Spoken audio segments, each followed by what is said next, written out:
मुझे मेरे पुत्र को देखना है। उसे देखे बिना कैसे शांत हो सकती हूँ मैं? स्वामी, इस माँ पर इतनी कृपा कीजिए। अब अविलंब मेरे पुत्र को जीवित कर दीजिए।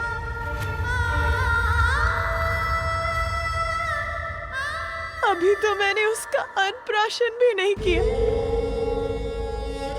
मुझे उस पर अपनी स्नेह वर्षा करनी है, उसे अपने हाथों से खिलाना है, दुलारना है, उस पर अपनी ममता उड़ेलनी है। मैं आपसे विनती करती हूँ प्रभु, आप अपना वचन पूर्ण कीजिए। जीवित कर दीजिए मेरे पुत्र को, जीवित कर दीजिए। देवी, इसमें महादेव का कोई दोष नहीं। ये सब मेरे ही कारण हुआ है।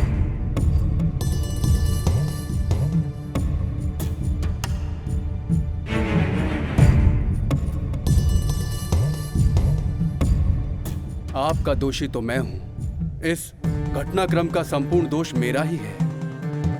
कैसे महर्षि कश्यप? इस सब से आपका क्या संबंध है? संबंध है माता, इसका मेरे श्राप से ही गूढ़ संबंध है। बहुत समय पूर्व महादेव के दो परम भक्त थे, माली और सुमाली, और महादेव ने उन्हें अभयदान दिया था। वत्स, मैं तुम दोनों की भक्ति और तप से अत्यंत प्रसन्न हूं और तुम्हें अभय दान देता हूं। दिगंबराय तस्मै नकाराय नमः शिवाय। इसके पश्चात एक बार माली और सोमाली का सूर्यदेव के साथ युद्ध हुआ, जिस युद्ध में सूर्यदेव उनका वध करने के लिए तैयार हो गए। तब माली और सोमाली के अभयदाता महादेव को प्रकट होकर उनकी रक्षा करनी पड़ी। उन्होंने सूर्यदेव पर अपने त्रिशूल का प्रहार कर उन्हें मरणासन अवस्था में उनके रथ से नीचे गिरा दिया। तभी मैं सूर्य का पिता वहां पहुंच गया और मैंने अपने पुत्र सूर्य की देह को दीन अवस्था में पृथ्वी पर गिरा हुआ देखा, और तब रोष और संताप से प्रभावित होकर मैंने महादेव को एक अत्यंत अनिष्टकारी श्राप दिया कि जिस प्रकार आज आपके कारण मेरे समक्ष मेरा पुत्र मरणासन अवस्था में गिरा पड़ा है, उसी प्रकार आप स्वयं अपने पुत्र को अपने त्रिशूल से आहत करेंगे महादेव। उस समय मेरे पुत्र की मृत्यु तो नहीं होने दी महादेव आपने, किंतु मैं तो श्राप दे चुका था।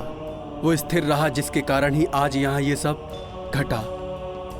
किंतु हे महादेव, आप तो करुणा सागर हैं, सब जीवन के स्रोत हैं, इसलिए मेरी विनती स्वीकार कर मुझे दोष मुक्त कीजिए। अपने पुत्र को जीवित कर दीजिए महेश्वर। आप चाहें तो ये अवश्य संभव होगा। ऋषिवर,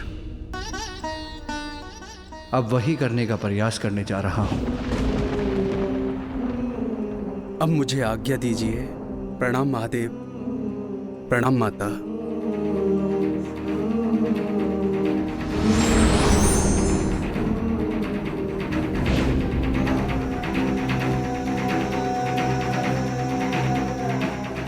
देवगण, मेरे पुत्र इस बालक के पार्थिव शरीर को मानसरोवर के पावन जल से धोकर वहां उस गुफा के भीतर रख दीजिए।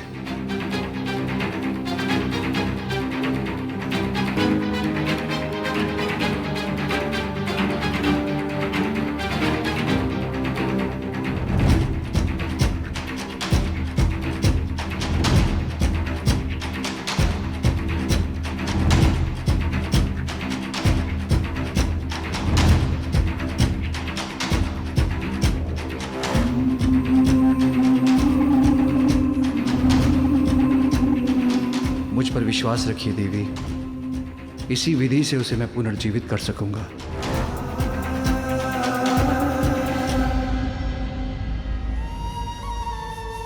क्या हुआ माँ? आपके मुख पर ये चिंता कैसी? मुझे बताइए माँ, अपनी चिंता का कारण। इस संसार में मैं अपनी सभी चिंताओं को हरने ही तो आया हूँ।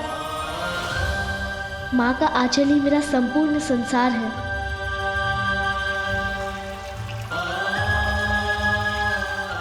तुम ये क्या कर रहे हो पुत्र?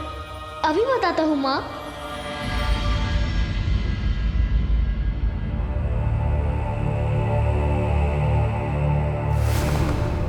नहीं, अब और नहीं सह सकूंगी मैं। मेरे पुत्र को पुनर्जीवित कीजिए नाथ।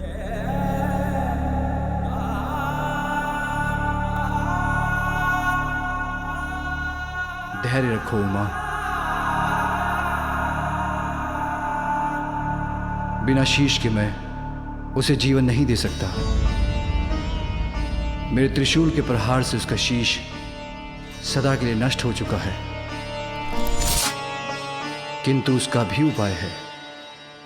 उसका धड़ किसी और शीश से जोड़ना होगा।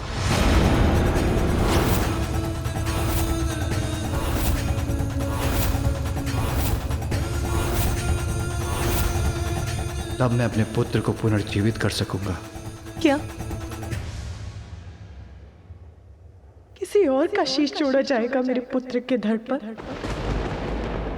किसका शीश होगा वो?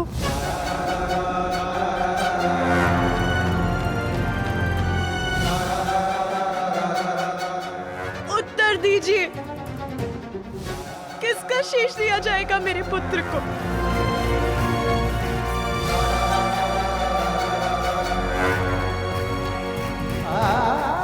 मैंने तुम्हें वचन दिया है उमा, मैं तुम्हारे पुत्र को पुनर्जीवित करूंगा। इसीलिए विश्वास रखो, जो होगा उचित ही होगा। किंतु स्वामी, उसे तो किसी और का शीश धारण करना होगा। किसी और का शीश हम कहां से लेकर आएंगे प्रभु? देवतागण, आप सभी उत्तर दिशा की ओर जाएं। उस दिशा में सर्वप्रथम जो भी नवजात शिशु आपको दिखाई दे, जिसका जन्म कुछ समय पूर्व हुआ हो, उसका शीश ले आए। वही शीश इस बालक का शीश बनेगा।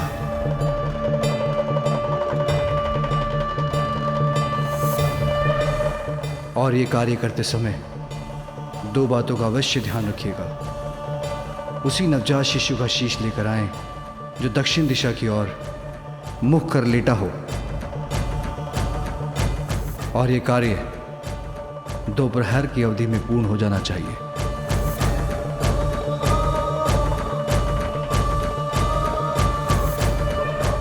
अन्यथा मैं अपने पुत्र को पुनर्जीवित करने में अक्षम हो जाऊंगा।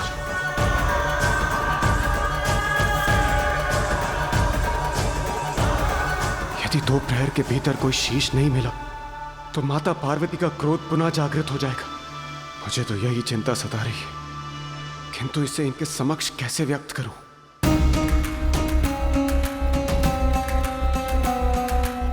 मात्र 2 प्रहर, बस इतना ही अवकाश है मेरे पुत्र के लिए शीश प्राप्त कर उसे पुनर्जीवित करने का।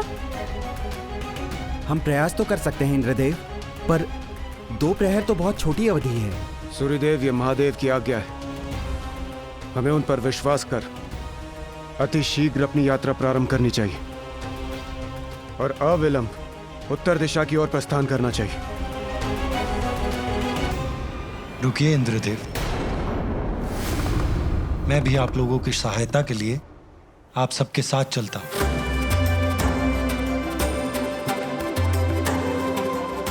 आप निश्चिंत रहिए देवी पार्वती। जिस प्रकार मैंने महादेव को गजासुर के उदर से मुक्त कराने का वचन निभाया था, उसी प्रकार मैं और समस्त देवगण अपने प्रयास से आपको निराश नहीं करेंगे।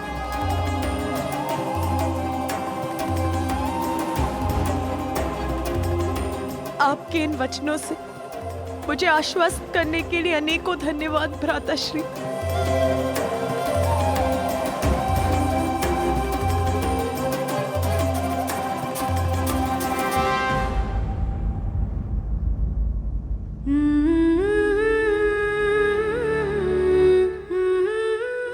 मेरा पुत्र पुनर्जीवित हो जाए, इतनी ही इच्छा है मेरी। मुझ पर विश्वास रखो उमा।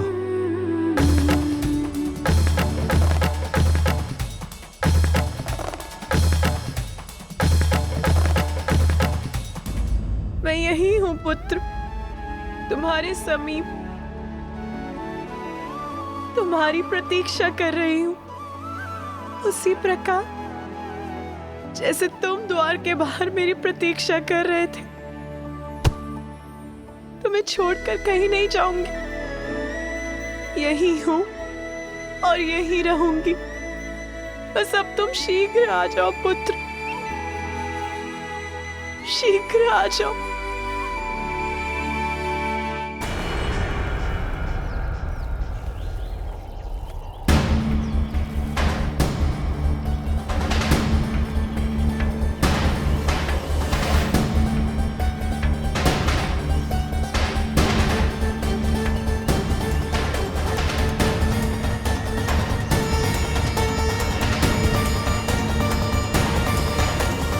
समय अत्यंत तीव्र गति से बीता जा रहा है और हमें अभी तक कोई नवजात शिशु नहीं दिखा। यहाँ तो दूर दूर तक इस सघन वन के सिवाय कुछ दिखाई नहीं देता है। जीवन का कोई चिन्ह तक नहीं है। हे श्री हरि, इस प्रकार हम उत्तर दिशा की ओर बढ़ते रहे तो हम घने वन में प्रविष्ट हो जाएंगे। इस वन में नवजात शिशु कहाँ मिलेगा? देवगण, दिशाओं में सर्वोत्तम दिशा है उत्तर दिशा। जीवन का सार छिपा है इसमें। जीवन की समस्त सकारात्मक ऊर्जाओं का स्रोत उत्तर दिशा में ही स्थित है। अतः आप लोग अपना संशय त्याग दीजिए और आगे बढ़िए, क्योंकि जहां आपको सघन वन दिखाई दे रहा है वहां महादेव अपनी दिव्य दृष्टि से भविष्य के दर्शन कर चुके। देवी पार्वती और महादेव के जीवन में नवीन अध्याय के आरंभ का स्रोत अवश्य ही हमें इस उत्तर दिशा से प्राप्त होगा। किंतु श्री हरि, हम अपने स्वार्थ के लिए किसी नवजात शिशु के प्राण हर लेंगे, ये कहाँ उचित है? अग्निदेव, महादेव सर्वज्ञ है। उनकी दृष्टि से कुछ नहीं छिपता, सब कुछ ज्ञात है उन्हें। यदि उन्होंने कुछ कहा है तो उसके पीछे अवश्य ही कोई गूढ़ अर्थ छिपा है। इसलिए आप उनकी बात पर विश्वास कीजिए और उनके आदेशानुसार आगे बढ़िए। और वैसे भी जब मैं आपकी सहायता के लिए आपके साथ हूं तो आपको किस बात की चिंता?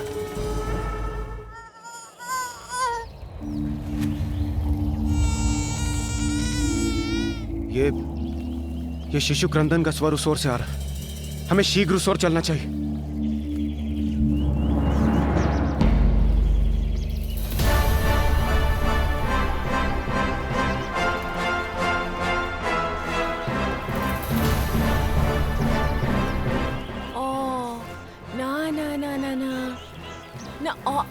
अरे अरे अरे अरे, आले आले मेरा बच्चा, आले आले आले आले आले आले आले। शांत हो जा मेरा लाल, रोते नहीं। तुम्हारी माँ है ना तुम्हारे पास, फिर क्यों रोते हो भला? आ आ आ आ चुप हो जा, चुप हो जा। अवश्य ही यही वो शिशु है जिसके बारे में महादेव ने हमसे कहा था। हाँ, अवश्य यही है हमारी समस्या का समाधान। नहीं वरुण देव, आप भूल कर रहे हैं। भूल? कैसी भूल विष्णुदेव? ये एक शिशु है और नवजात भी, अर्थात हमें इसी का शीश ले जाना है ना? इंद्रदेव, ये शिशु नवजात अवश्य है, परंतु महादेव ने हमें स्पष्ट कहा था उसी नवजात शिशु का शीश लेकर आए जो दक्षिण दिशा की ओर मुख कर लेटा हो, और इस बालक का मुख पश्चिम दिशा की ओर।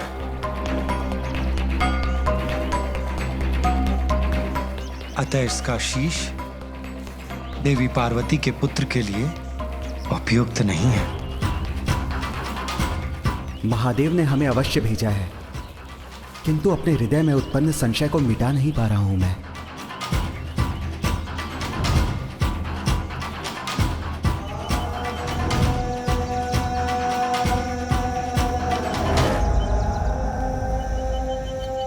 देवगण, इस शिशु को निहारने से कोई लाभ नहीं। एक प्रहर बीत चुका है। हमें शीघ्रता कर दूसरा शिशु ढूंढना होगा।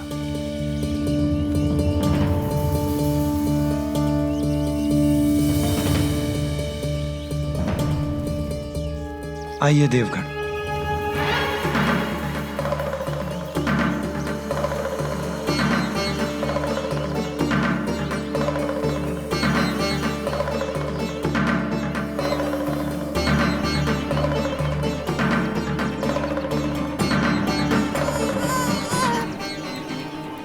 यहाँ कोई है, अवश्य है।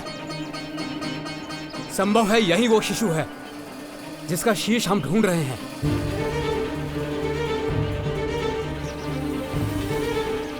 अग्निदेव को कुछ आभास हुआ है। हमें उनकी बात सुननी चाहिए। इस ओर आइए प्रभु।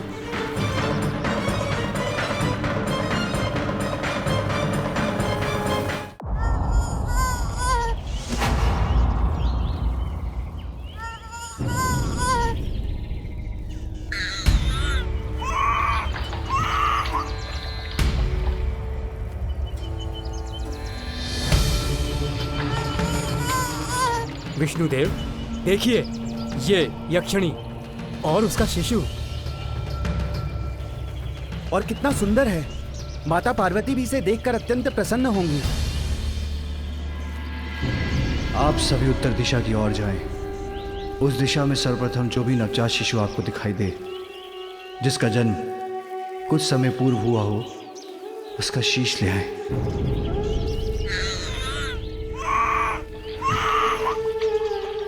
आप लोग पुनः भूल कर रहे हैं देवगण। महादेव ने स्पष्ट कहा था कि हमें किसी नवजात शिशु का शीश ढूंढना है, किंतु ये यक्ष शिशु नवजात नहीं है। इसकी आयु 1 वर्ष के समीप है।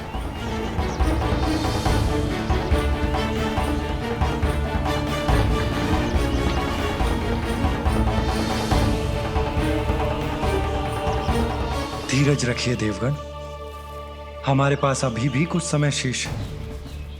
हमें रुकना नहीं चाहिए।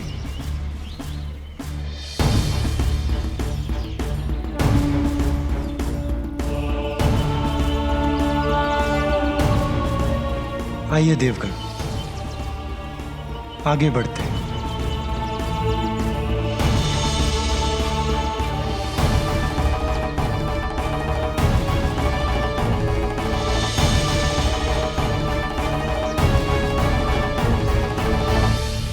यहाँ तो वन्य पशु भी कठिनाई से आते होंगे। फिर श्रीहरि हमें वन के और भीतर कहाँ ले जा रहे हैं?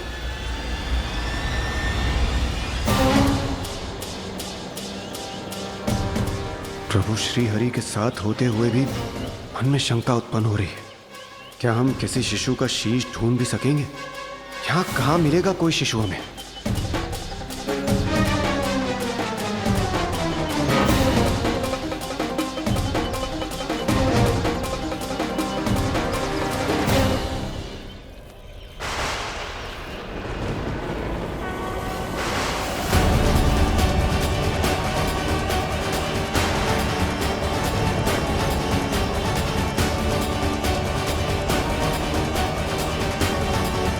प्रतीत होता है हम सबकी खोज पूर्ण हुई।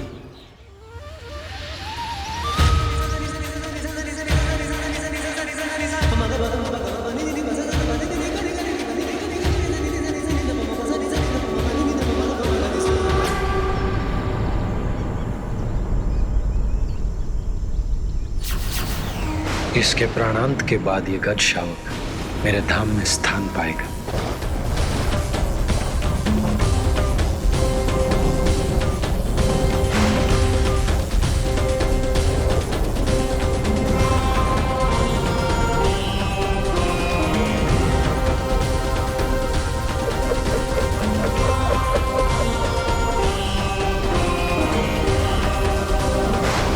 ये पाश किसका है और कौन है जो इस शिशु को बांधने यहां तक पहुंच गया?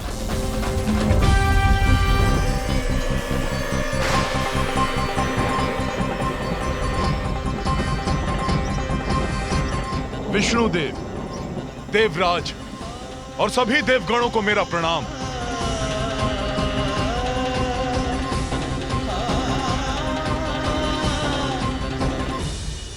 प्रणाम यमराज। किंतु आप और यहाँ, आपके यहाँ आने का क्या प्रयोजन है? देवराज, मैं यहाँ अपना कर्तव्य निभाने, इस गज शिशु को मृत्यु प्रदान करने आया हूँ। किंतु यमराज, महादेव ने तो हमें आदेश दिया है कि दक्षिण की ओर जिस नवजात शिशु का मुख हो, उसका शीश हम उनके पास पहुंचा दें, जिसके अनुसार ये गज शिशु उनके लिए सर्वथा उपयुक्त होगा। यही तो महादेव की लीला है। इस गज शिशु को मात्र 1 दिवस की अल्पायु प्राप्त है। यमराज इसे मृत्यु देकर और हम इसका शीश लेने एक साथ यहां पहुंचे। अर्थात महादेव की यह इच्छा नहीं है कि हम किसी शिशु की आयु छीनकर उनके पुत्र को शीश प्रदान करें। जब इस गज शिशु की मृत्यु होने ही वाली है, तो हमारे द्वारा इसका शीश ले जाने में कुछ भी अनुचित कहाँ है? इसे ही कहते हैं परमात्मा का न्याय।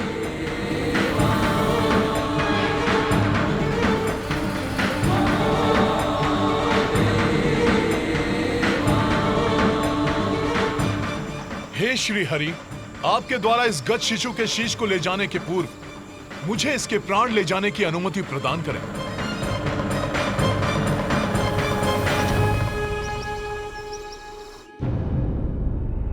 कितना समय बीत गया और मेरा पुत्र अभी भी निष्प्राण है। स्वामी,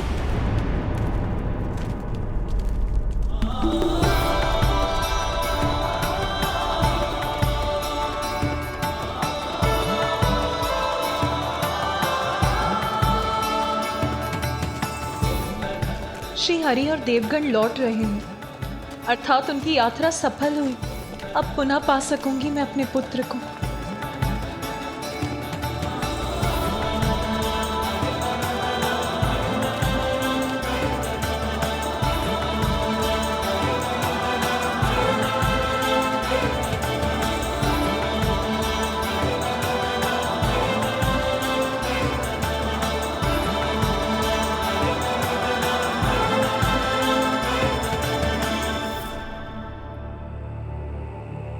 किंतु वो शीश कहाँ है जो श्री हरि और देवगण अपने साथ लाए हैं?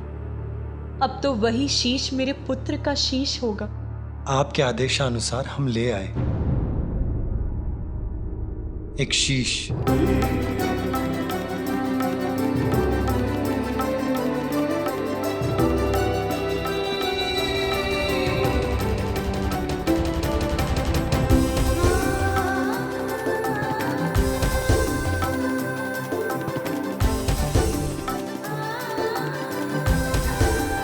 सूर्यदेव इस शीश को लेकर उस गुफा के भीतर जाएं, जहां हमारे पुत्र का पार्थिव शरीर स्थित है।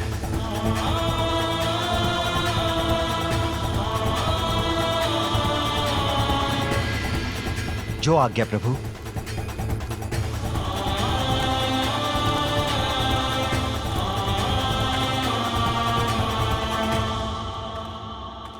प्रभु,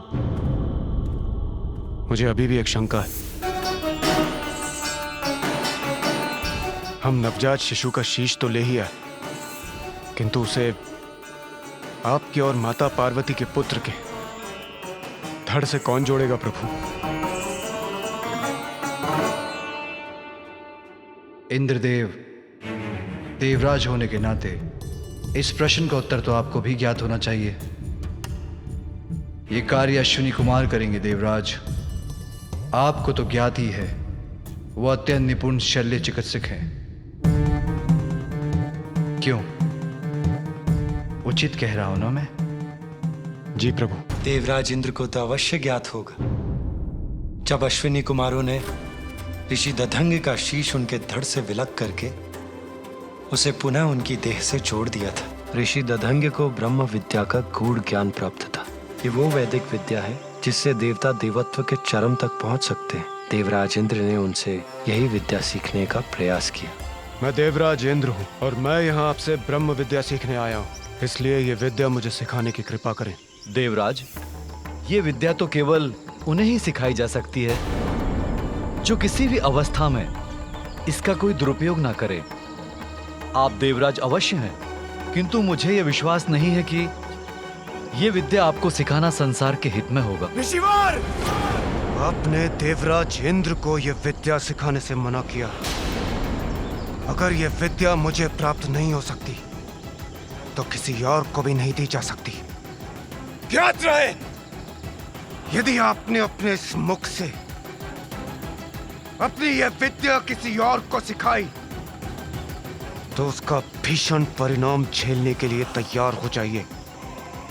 मैं आपके शीश को आपके देह से विलग कर दूंगा। किंतु ऋषि दधंग्य ने इस विद्या को देवराज को देने से मना कर दिया। किंतु उसके कुछ समय पश्चात ही अश्विनी कुमार ऋषि दधंग्य से ब्रह्म विद्या सीखने के लिए पहुंचे। ऋषिवर, प्रणाम ऋषिवर। ऋषिवर, हम अश्विनी कुमार आपसे ब्रह्म विद्या सीखने के लिए आए हैं। इस विद्या का ज्ञान हमें हमारे कार्य में और कुशल बना देगा। यदि आपने अपने इस मुख से अपनी यह विद्या किसी और को सिखाई तो उसका भीषण परिणाम झेलने के लिए तैयार हो जाइए। मैं आपके शीश को आपके देह से विलग कर दूंगा। देवराज की चेतावनी को मुझे इन्हें संकेत द्वारा ही बताना होगा। आप किसी भी प्रकार की चिंता ना करें। हम शल्य चिकित्सा में इतने निपुण हैं कि शरीर से विलग कोई भी अंग को जोड़ने का सामर्थ्य रखते हैं। इस प्रकार ऋषिवर अपने मुख से अश्विनी कुमारों को ब्रह्म विद्या का ज्ञान नहीं देंगे, और यदि देवराज इंद्र कुपित होकर उनका शीश विलग करते भी हैं तो वो मात्र। किंतु देवराज इंद्र को इसकी सूचना प्राप्त हो गई और वो इससे अत्यंत कुपित हो उठे कि उनकी चेतावनी के बाद भी ऋषि दधंग्य ने अश्विनी कुमारों को ब्रह्म विद्या सिखाने का साहस किया। ऋषि दधंग्य!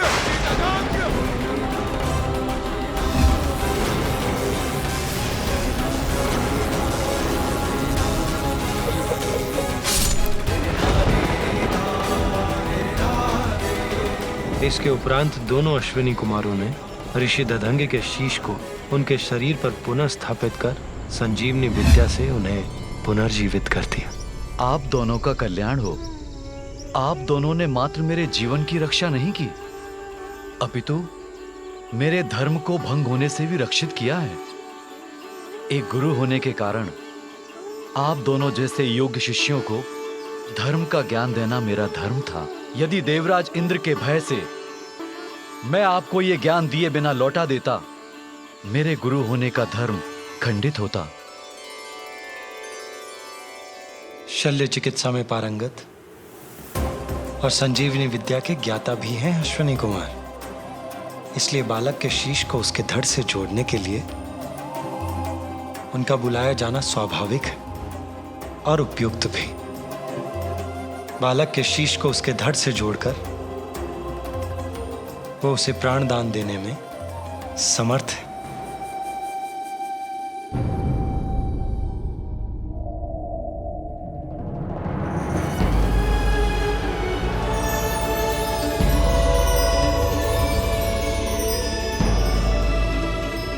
प्रणाम त्रिदेव।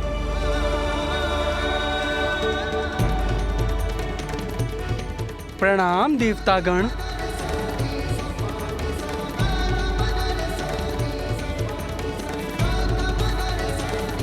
अश्विनी कुमार, मेरे कहने पर विष्णुदेव, इंद्रदेव एवं अन्य देव एक नवजात शिशु का शीश लेकर आए हैं। आप औषधियों के देवता हैं, इसीलिए आप ही मेरे पुत्र के तन से इस शीश को जोड़ने में सक्षम हैं। ये हमारा सौभाग्य होगा महादेव। अब आप अपना कार्य आरंभ करें।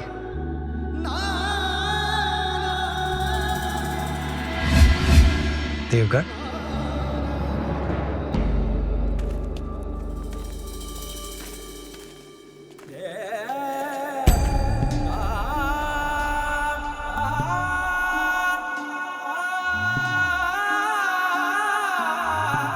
निश्चिंत रहो पार्वती, कुछ ही समय में तुम्हारा पुत्र पुनः तुम्हारे साथ होगा।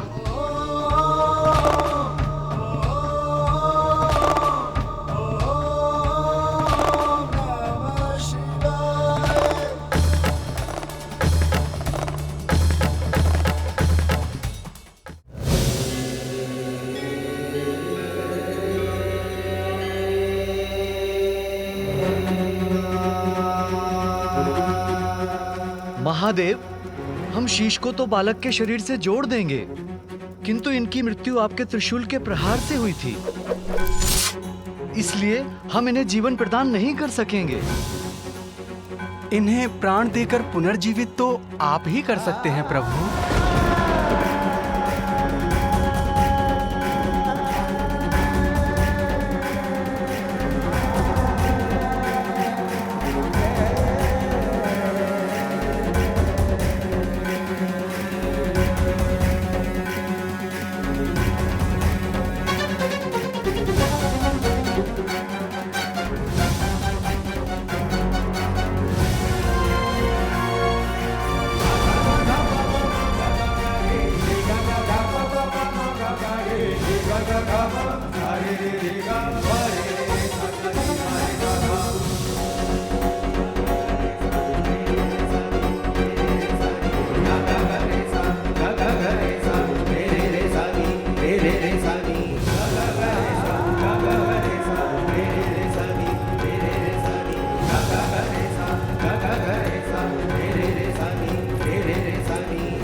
हमने अपना कार्य कर दिया प्रभु। अब मैं बहुत विचलित हो रही हूं।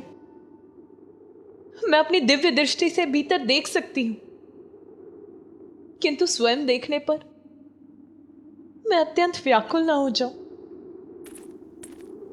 देवी सरस्वती, क्या आप मुझे देखकर बता सकती हैं कि वहां क्या हो रहा है?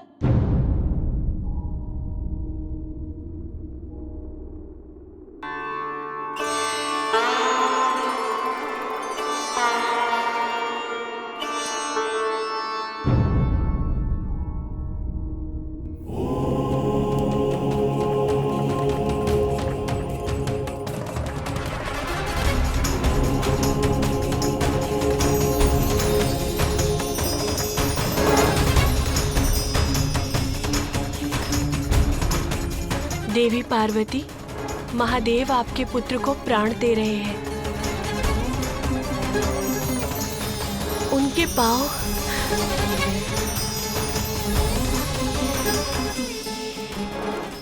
और अब उनका उदर जीवन से स्पंदित हो रहा है।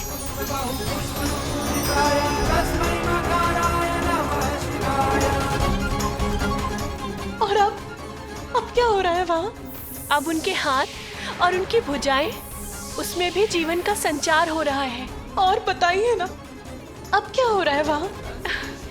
और अब उनकी ग्रीवा क्रियाशील हो रही है।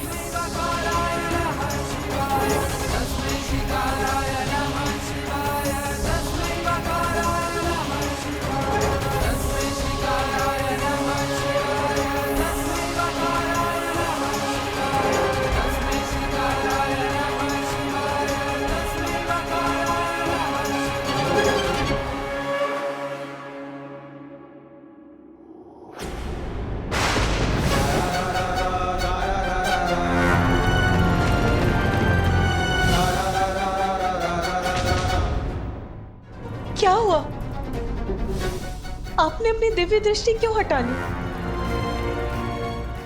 आप मुझे कुछ बता क्यों नहीं रही हैं? वो देवी पार्वती, जैसा मैंने कहा, महादेव आपके पुत्र को प्राण दे रहे हैं। नहीं, कुछ तो है जो देवी सरस्वती मुझे नहीं बता रही। मैं स्वयं जाकर देखती हूँ।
कौन है ये बालक? माँ, माँ।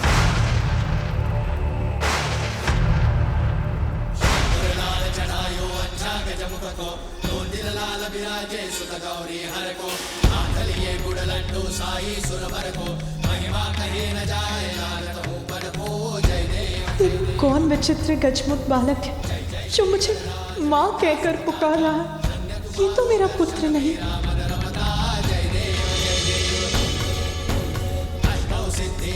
संकट को भैरी विघ्न विनाशन मंगल मूर्त अधिकारी कोटि सूर्य प्रकाश ऐसी छवि तेरी गंडस्थल मुल मस्तक झूले शशि बिहारी जय देव जय देव। मेरे पुत्र का सुंदर मुखड़ा तो मेरे हृदय में बसा है, जिसे मैंने ही अपनी कल्पना से बनाया था। फिर ये बालक कौन है?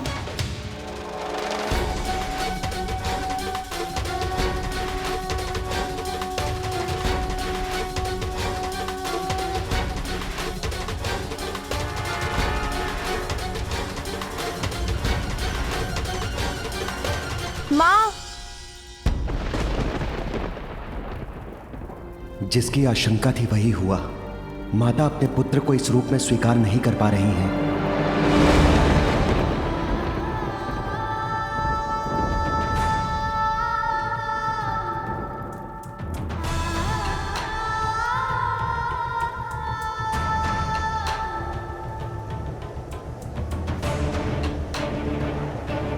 देवी पार्वती इस प्रकार लौट क्यों गई? क्या हो गया है उन्हें?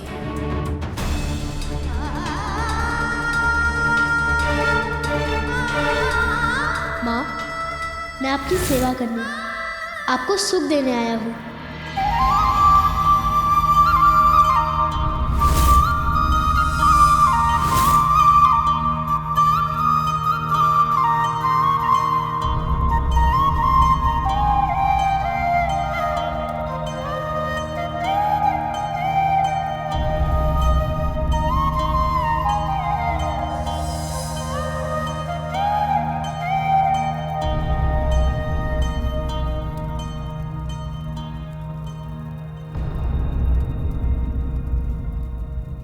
स्वामी,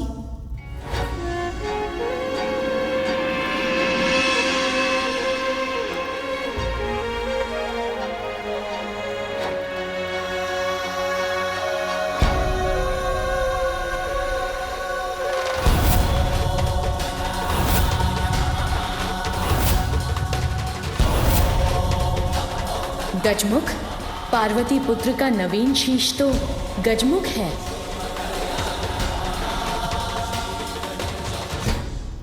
नहीं नहीं, ये अवश्य स्वामी की कोई लीला है।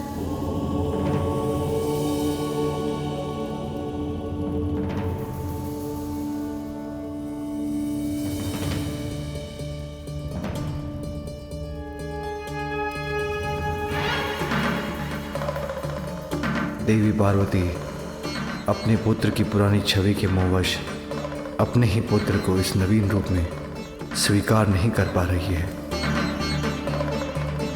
किंतु अपनी मां के मुंह फैलने से इसके कोमल हृदय को आहत होने से बचाना होगा। पुत्र, तुम कुशल तो हो ना?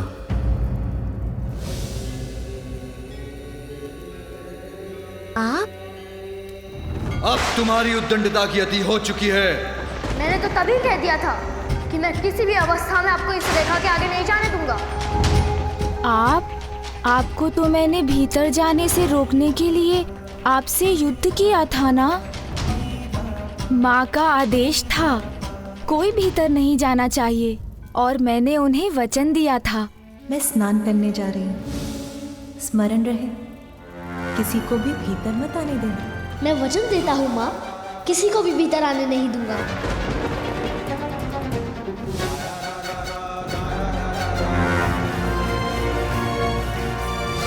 मैंने अपना वचन निभाया माँ। मैंने इन सभी को बहुत समझाया, किंतु ये तो अपने हठ पर अड़े थे।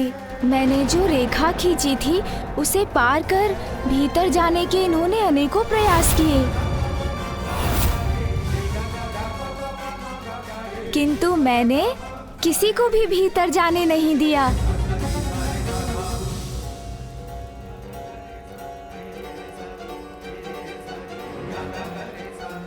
जब आपने मुझे कहा था कोई भीतर नहीं आना चाहिए, तो फिर कैसे जाने देता मैं इन्हें?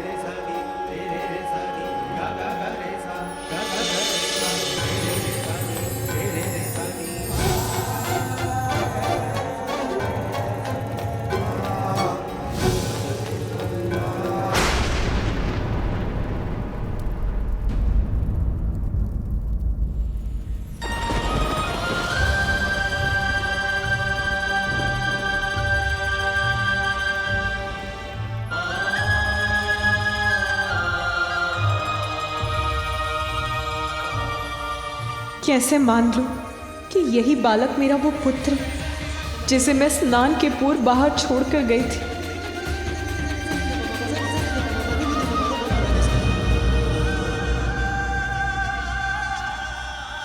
पुत्र, तुम जिनसे युद्ध कर रहे थे वो सभी तुम्हारे अपने ही थे, किंतु अहंकारवश तुम किसी को पहचान ही नहीं सके। मुझे देखकर मेरा उपहास कर रहे थे, किंतु तुम मेरा वास्तविक परिचय नहीं पा सके, नहीं देख सके। इस जगत के रोम रोम में व्याप्त हूं मैं। तुम्हारा पिता हूं, तुम्हारा पिता हूं, तुम्हारा पिता हूं, तुम्हारा पिता हूं, तुम्हारा पिता हूं।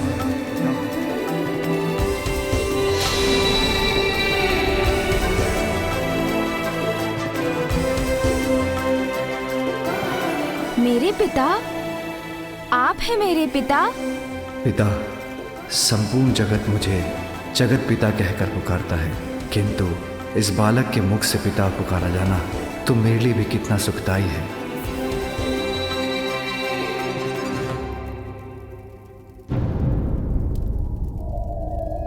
प्रणाम पिताश्री। आयुष्मान भव।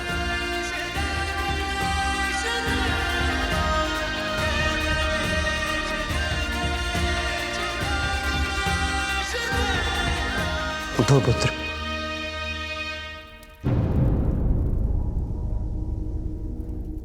आप ही मेरे पिता हैं कि आपने मुझे तब क्यों नहीं बताया पिताश्री?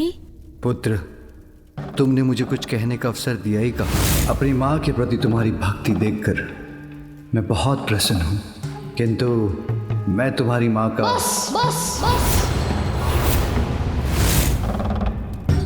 तब तो तुमने मुझे अनसुना कर मेरा अपमान किया। मेरा ही नहीं, संसार के रचयिता ब्रह्मदेव और जगत के पालनहार विष्णुदेव का भी अपमान किया। हमसे व्यर्थ संघर्ष मत करो। मुझे जो करना है वो मैं करके ही रहूंगा। चले जाइए यहाँ से। संसार के सभी क्रियाकलापों के संरक्षक, धर्म कर्म में सहायक सभी देवताओं का अपमान कर उन पर भी आक्रमण किया तुमने। इंद्रदेव, वायुदेव, अग्निदेव, कुबेर, वरुण देव, सूर्यदेव, यमराज, नागराज, वासुकी, इन सभी पर अपनी माता से प्राप्त शक्ति का दुरुपयोग किया तुमने।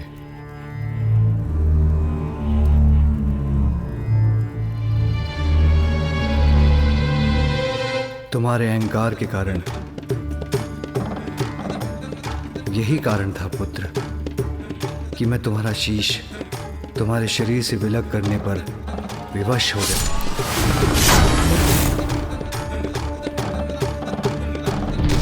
और अब तुम्हें एक नवीन शीश प्राप्त हुआ है। नवीन शीश? अर्थात मेरे अहंकार के कारण मैंने सभी को कठिनाई में डाल दिया और पिताश्री को मुझे एक नवीन शीश देना पड़ा।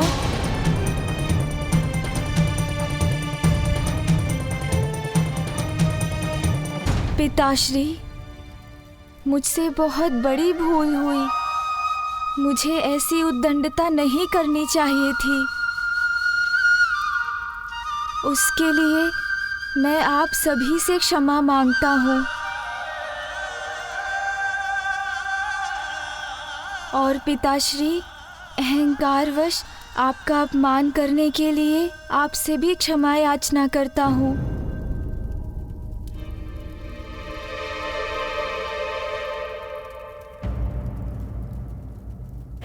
तो क्या इसलिए माँ मुझसे इतनी कुपित है? माँ की दी हुई शक्ति से पिताश्री के मान को ठेस पहुंचाने की उद्दंडता जो कर बैठा। किंतु माँ देखिए ना, अब तो मैं उद्दंड भी नहीं रहा। अपना अहंकार भी त्याग दिया मैंने और जो भूल मैंने की उसके लिए सभी से क्षमा याचना भी कर ली। अब आप भी मुझे क्षमा।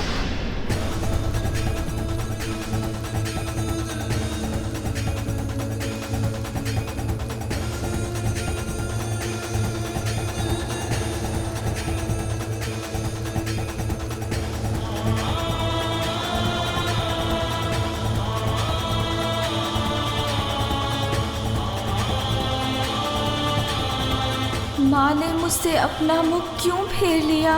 वो मुड़कर लौट क्यों रही है? प्रतीत होता है मुझे अभी भी क्षमा नहीं किया माँ ने। वो तो मुझसे अब भी क्रोधित हैं। इस बालक को तो माता पार्वती ने अस्वीकार कर दिया, किंतु इसमें उनका भी क्या दोष? प्रश्न तो ये उठता है, क्या इस गजमुखी बालक का किसी भी माता द्वारा स्वीकार किया जाना संभव है? असंभव। अभी उनके पास जाकर उन्हें मनाऊंगा तो माँ अवश्य मान जाएंगी। बहुत स्नेह करती है मुझसे, तो अधिक समय तक क्रोधित नहीं रह सकेंगी वो। तुम अपनी माँ के पास जाना चाहते हो ना पुत्र? जी पिताश्री। अवश्य जाना, किंतु उसके पूर्व एक बार अपने नवीन शीश के दर्शन तो कर लो। पिताश्री उचित कहते हैं, मुझे अपने नवीन शीश को तो देख ही लेना चाहिए। आओ पुत्र।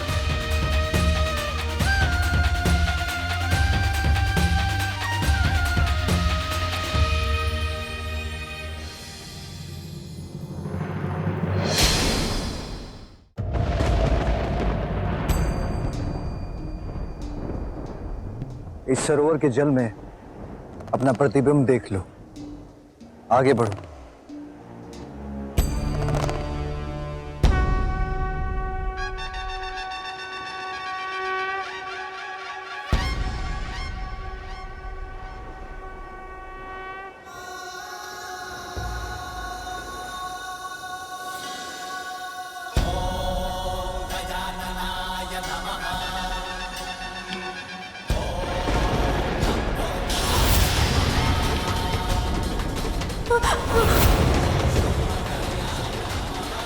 ये क्या हो गया? नहीं नहीं, ये कैसा शीश है? ये मेरा शीश नहीं हो सकता। आपका पुत्र तो मेरी कल्पना से भी अधिक सुंदर है। कितनी मनमोहक मुस्कान है, जैसे चारों दिशाओं को प्रकाशित कर रही हो। मेरे पास आओ, मैं तुम्हें संसार का सबसे सुंदर बालक बना दूंगी। मेरे पास आओ, मैं तुम्हें सृष्टि का समस्त ज्ञान दूंगी। ऐसा शीश कैसे हो सकता है मेरा?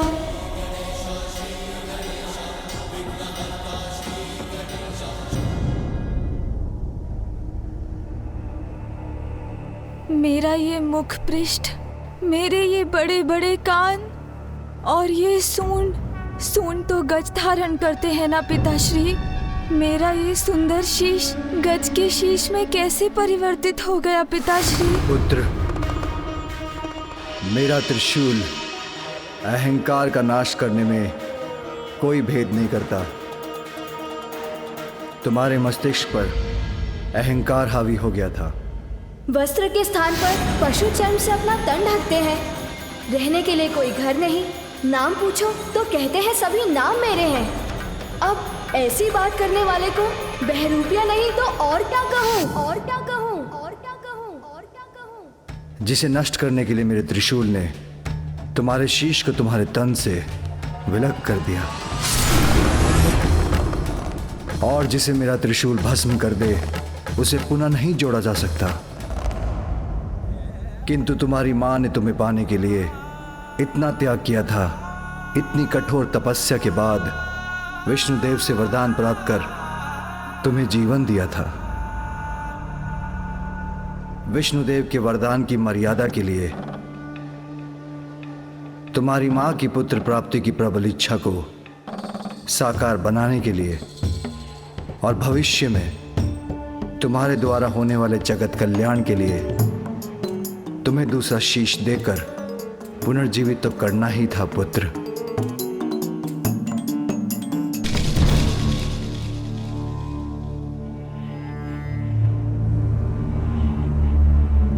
किंतु उसके लिए हमें गज शिशु का ही शीश प्राप्त हुआ। अपनी माँ के लिए तो मैं संसार का सबसे सुंदर बालक हूँ। ओह, समझ आया। मेरे इस नवीन रूप के कारण ही मुझसे दूर हो रही है माता। पिताश्री, माँ को तो मेरा वो पिछला रूप ही प्रिय है।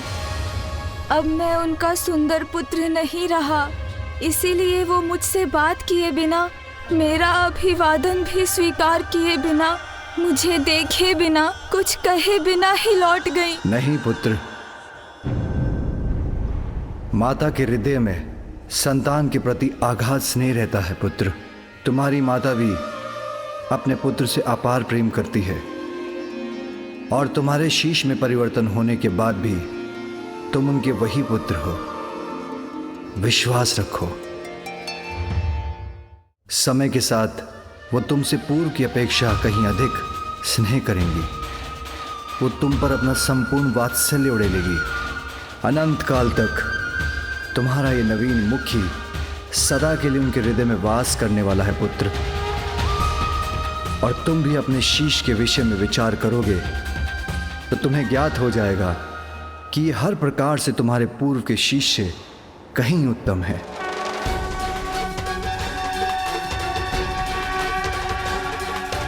उचित है पिताश्री, मैं अवश्य विचार करूंगा। मुझे आशीष दीजिए।